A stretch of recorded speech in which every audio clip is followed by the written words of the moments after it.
Mark Rogers TV and Last Word on Sports on National Signing Day. And despite a pretty dismal 3-9 showing for the South Carolina Gamecocks in 2015, of course, Will Muschamp making inroads on the recruiting trail. And it all comes down to today. We bring in Will Gunter from Fox Sports Radio to help us sort out this Gamecocks class.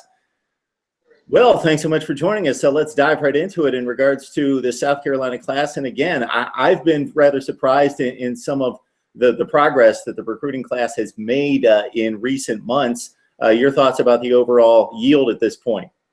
Yeah, and thanks for having me. It's actually day 60 of the Will Muschamp era today. Kind of a weird coincidence. Day 60 is today, but coming off a 3-9 season, you know, the question was going to be who could and how could Will Muschamp kind of reassemble this roster. And I think, Mark, when you look at it, if you're a South Carolina fan, you've got to be very excited. There's one little issue that kind of popped up in the last 48 hours, and we'll talk about that in just a second with a running back.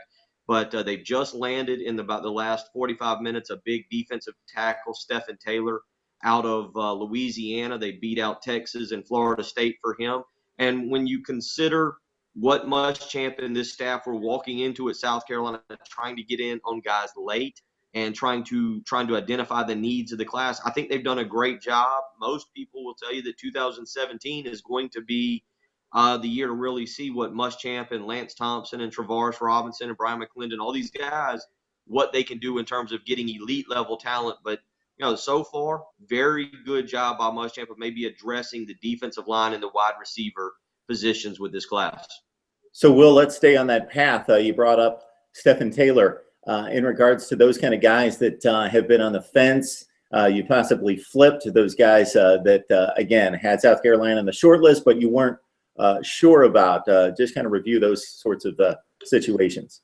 Yeah, it's obviously the big part is today the addition of Stephon Taylor, and again the strength is going to be defensive line and wide receiver. Stephon Taylor is the big name there. They also flipped Aaron Thompson, a former commitment to Maryland, flipped him on the last weekend. He's a 6'3", 270-pound defensive end that'll grow into a defensive tackle. They already have a young man out of Miami, Keir Thomas, who enrolled early, who had about 22 sacks, I think, this past season in high school, and will play their buck rush position, which is a hybrid stand-up linebacker defensive end.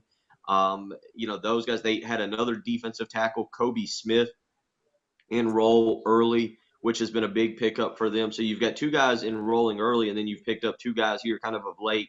So defensive tackle and defensive end, very good. They also landed Darius Whitfield out of Alabama, 6'3", 270-pound kid who could play both ways. So right there, in and of itself, 5 linemen that can come in and add depth. And when you think about Taylor and Thompson in particular are going to be the bell cows of that. Now tonight at about 6 o'clock at Buffalo Wild Wings in Philadelphia, Karamo Djibouti, a 6'4", 280-pound defensive tackle out of Philadelphia, will choose between Temple and South Carolina. He was a one-time Penn State commitment. Has decommitted from James Franklin's program, took an official visit to Michigan State, took an official visit to South Carolina and Temple. It really comes down to whether he wants to come play for South Carolina and leave home or stay close to his family. He had a death in the family actually 2 weeks ago that prevented some official visits. And so I think there's some issues there just in terms of being close to his family, maybe not wanting to go too far. But that's kind of the final big piece for South Carolina at the defensive line. And I'll tell you, Mark, given what South Carolina already has, they actually had a good defensive line class last year with Dante Sawyer, with Boosie Whitlow, with Shameik Blackshear, with Dexter Wideman.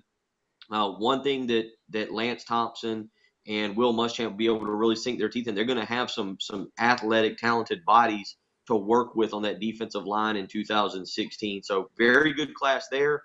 The other position we're talking about, wide receiver, they're waiting on it's right now, what is it? It's 10:15, 10:28 is what my clock says. In about 30 minutes, Randrakis Davis could be the final piece of this class.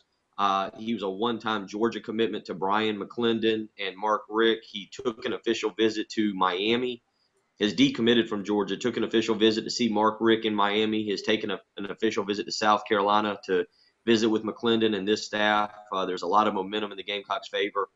They could land him. He would join a class that also features the Georgia 6A Offensive Player of the Year, Keir Pollard, who they flipped from Arkansas earlier this week. Corey Banks, a speedster who chose them over Alabama and North Carolina earlier this morning.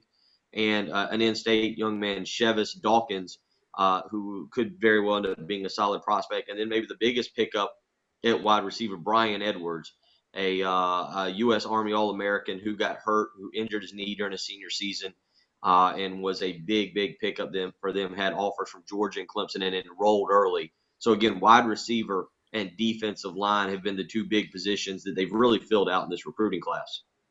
Will Gunter from Fox Sports Radio joining us from Greenville in Columbia, South Carolina, covering the Gamecocks. Will, hey, I think you've covered the gamut. I think you've got us all set up and up to the minute with South Carolina, with a few other commits out there ready to be pulled in as well. Thanks, Will. Appreciate it. Always appreciate it, Mark. Take care and have a great day.